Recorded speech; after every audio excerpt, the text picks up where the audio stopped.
क्या ग्वालियर चंबल में सिंधिया बनाम तोमर में सियासी वर्चस्व की जंग चल रही है? कुछ दिन पहले केंद्रीय मंत्री ज्योतिरादित्य सिंधिया ने कलेक्ट्रेट ऑडिटोरियम में विकास कार्यों की समीक्षा बैठक की। इस बैठक में स्पीकर और बीजेपी के कद्दावर नेता नरेंद्र सिंह तोमर के खास सांसद भारत सिंह कुशवाहा नदारद थे, जिसने ग्वालियर की सियासी तपिश को बीजेपी खेमे में दो फाड़ को लेकर सियासी बुगाहट को तेज कर दी है। और अब सीएम डॉक्टर मोहन यादव और स्पीकर नरेंद्र तोमर की मुलाकात को लेकर भी इसी से जोड़कर देखा जा रहा है।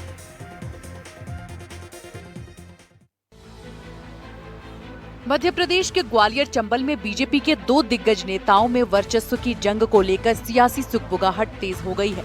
इस सुगबुगाहट को और भी हवा तब मिली जब भोपाल में अचानक CM doctor Mohan Yadav speaker Narendra Singh Tomar के बंगले पर एकांत में मिलने पहुंच गए। दरअसल कुछ दिन पहले केंद्रीय मंत्री ज्योतिरादित्य सिंधिया ने कलेक्ट्रेट ऑडिटोरियम में सोमवार को विकास कार्यों की समीक्षा बैठक की थी। इस बैठक में ऊर्जा मंत्री प्रद्युमन सिंह तोमर, मंत्री नारायण सिंह कुशवाहा, कांग्रेस राज्यसभा सांसद अशोक सिंह, महापौर शोभा सिकरवार और कांग्रेस एमएलए सुरेश राजेश शामिल हुए। लेकिन सबसे बड़ा सवाल खड़ा करने वाली गैर हाजिरी थी बीजेपी सांसद भारत सिंह कुशवाहा की। कुशवाहा ग्वालियर के कद्दावर नेता स्पीकर नरेंद्र सिंह तोमर के बेहद करीबियों में से एक हैं। अब उनकी गैर हाजिरी ग्वालियर बीजेपी में चर्चा का विषय बन गई है। इस बीच अचानक सीएम डॉक्टर मोहन यादव का स्पीकर के घर जाकर एकांत में मुलाकात ने इस हवा को और भी तेज कर दिया है। सूत्रों के मुताबिक सीएम मोहन यादव और केंद्रीय नेतृत्व ने उन्हें ग्वालियर चंबल इलाके में सक्रियता बढ़ाने के निर्देश दिए हैं। वजह साफ है, पिछली बार जब सिंधिया ऐसी बैठक में पहुंचे थे तो स्थानीय बीजेपी सांसद ने इसका विरोध करते हुए कहा था कि वे ग्वालियर के सांसद नहीं हैं, गुना शिवपुरी के सांसद हैं। इसके बाद से सिंधिया ने ग्वालियर से दूरी बना ली थी। हालांकि ग्वालियर बीजेपी के पूर्व जिला अध्यक्ष और खुद सांसद भारत सिंह कुशवाहा ने पार्टी में किसी भी गुटबाजी को सिरे से खारिज कर दिया था। सिंधिया जी की और नरेंद्र तोमर जी की ऐसा कुछ भी नहीं है, ये मीडिया की अपनी ऐनक है, अपना चश्मा है। प्रभारी मंत्री जी ने बैठक बुलाई थी और उसमें सिंधिया जी को भी आमंत्रित किया था, माननीय भारत सिंह जी को भी आमंत्रित किया था। भारत सिंह जी अपना स्टेटमेंट दे चुके हैं। मैं उस समय भोपाल में था, बाहर था, इसमें बैठक में नहीं आ पाया।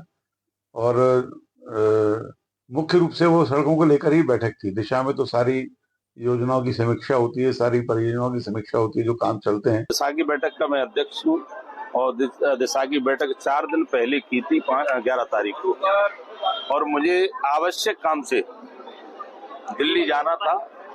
मुझे प्रभारी मंत्री जी के द्वारा भी ये सूचना दी गई, उन्होंने फोन पे बात की, तो मैंने कहा मैं दिल्ली में हूँ, नहीं जरूर उपस्थित हूँ। तो ये गुटबाजी ऐसी बातें कह रही कांग्रेस, कह रही है आप लोग गुटों में बटे हैं, सिंधिया जी का अलग गुट है। ये आपके चैनलों में गुट है, हम में गुट नहीं है। अब ग्वालियर बीजेपी में गुटबाजी को लेकर कांग्रेस ने बीजेपी पर तंज कसा है। कांग्रेस प्रवक्ता आरपी सिंह ने कहा कि बीजेपी अब गुटबाजी के दलदल में फंस गई है। सिंधिया वहां अस्तित्व के लिए संघर्ष कर रहे हैं, लेकिन इस संघर्ष में अंचल के विकास का पहिया उल्टा घूम रहा है। खुद सिंधिया और मोहन सरकार के ऊर्जा मंत्री कह चुके हैं कि ग्वालियर की हालत बदहाल है।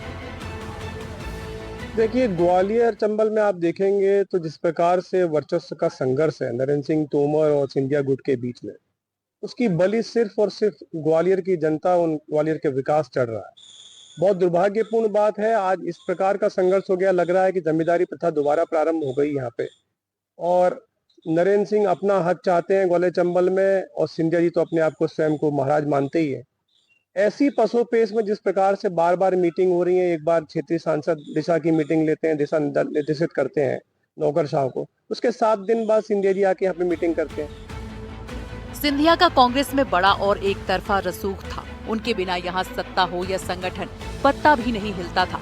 लेकिन उनके समर्थक बीजेपी में अपने को बंधा हुआ पा रहे हैं। यही वजह है कि उनके समर्थक अपनी पीड़ा का इजहार करते रहते हैं। इसकी शुरुआत कुछ महीने पहले तब हुई जब सिंधिया मुरार गर्ल्स कॉलेज में मंच पर पहुंचे तो वहां ऊर्जा मंत्री प्रद्युमन सिंह तोमर ने बोला, महाराज ग्वालियर में विकास का पहिया रुक गया है, आप ही नेतृत्व संभालो ताकि ये आगे बढ़ सके। फिर सिंधिया का 4 दिन का अंचल का दौरा और मुरैना में भाजपा के शक्तिशाली नेता नरेंद्र सिंह तोमर के घर जाकर शक्ति प्रदर्शन कर ये कहना कि पिछले विधानसभा चुनाव में आधी सीटें मिली, ये सीधा नरेंद्र तोमर पर इशारा था। और इसके बाद प्रभारी मंत्री की मौजूदगी में बैठक और उसमें सांसद की गैर मौजूदगी ये बताती है कि भाजपा में सब कुछ ठीक नहीं चल रहा और अब स्पीकर के घर जाकर सीएम का मिलना भी इसी से जोड़कर देखा जा रहा है। प्रद्युम्न सिंह तोमर के बयान के बाद ये सवाल उठ रहे हैं कि क्या ग्वालियर चंबल अंचल में बीजेपी नेताओं के बीच वर्चस्व की लड़ाई चल रही है। सिंधिया का मुरैना में जोरदार स्वागत होता है और तोमर के प्रभाव वाले इलाके में उनकी बढ़ती सक्रियता बता रही है कि सियासी पारा भी चढ़ने वाला है। अब सवाल यह है कि क्या ग्वालियर चंबल अंचल में बीजेपी नेताओं के बीच वाकई में सब कुछ ऑल इज वेल है।